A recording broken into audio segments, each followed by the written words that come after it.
Assalamualaikum warahmatullahi wabarakatuh. Yang terhormat kepada Bapak Dr. Saudi SPDI MHI MPD selaku dosen pengampu dari mata kuliah studi hadis. Perkenalkan, nama saya Akbar Safariansyah, NIM 0602032508.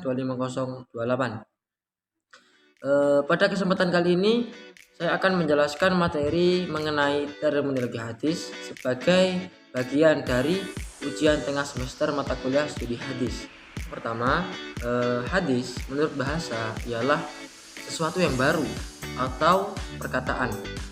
Melainkan secara istilah, hadis sendiri ialah seluruh perbuatan, perkataan, dan ketetapan Nabi Muhammad SAW yang diriwayatkan oleh para sahabat. Fungsi dari hadis sendiri ialah sebagai sumber hukum Islam kedua setelah Al-Quran, serta menjadi penjelas dan pelengkap dari ajaran Al-Quran. Pembagian hadis dibagi menjadi 3 macam.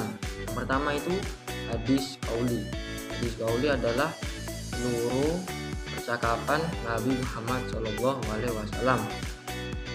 Jadi hadis qauli itu langsung dari ucapan Nabi Muhammad SAW. Yang kedua adalah hadis fi'li. Hadis fi'li sendiri itu hadis yang menceritakan tentang perbuatan Nabi Muhammad SAW. Dan yang terakhir, yang ketiga adalah hadis takriri. Hadis takriri sendiri yaitu persetujuan Nabi terhadap ucapan atau perbuatan sahabat yang tidak beliau larang. Terdapat istilah lain yang berkaitan erat dengan hadis, yaitu pertama, sunnah. Secara bahasa berarti jalan atau kebiasaan. Secara istilah, sunnah adalah segala sesuatu yang berasal dari Nabi, baik ucapan, perbuatan, maupun persetujuan. Dan yang kedua ada khobar. Khobar artinya berita, bisa berasal dari Nabi, sahabat, maupun tabi'in. Yang ketiga ada asar. Asar sendiri berarti itu jejak atau peninggalan, dan biasanya digunakan untuk menyebut perkataan sahabat atau tabi'in. Ini juga mempunyai 2 unsur utama, yaitu pertama sanad.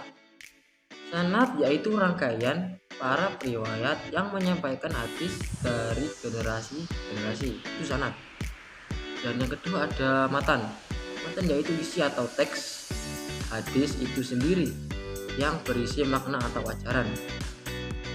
Terakhir, dapat perbedaan penting. Maksudnya itu ada perbedaan penting antara hadis nabawi dan hadis qudsi dan Al-Quran. Jadi untuk hadis nabawi sendiri itu penjelasannya seperti ini. Hadis nabawi itu seluruhnya berasal dari Nabi, baik maksud maupun redaksinya. Dan yang hadis qudsi itu makna berasal dari Allah, tapi redaksinya itu disampaikan dengan kata-kata Nabi. Nah, sedangkan Al-Quran sendiri makna dan lafaznya itu langsung dari Allah, dan Al-Quran sendiri itu bersifat mukjizat Nabi Muhammad, dibaca sebagai ibadah dan tidak boleh diubah sedikit pun. Jadi ya bisa kita lihatlah dari zaman sekarang munculnya awal Al-Quran sampai sekarang, insya Allah tidak ada perubahan dalam teks Al-Quran. Mungkin perubahan pada sampulnya ataupun dalam bentuk Al-Qurannya mungkin berbeda, tapi di dalamnya insya Allah tetap sama semua. Saya yakin ini.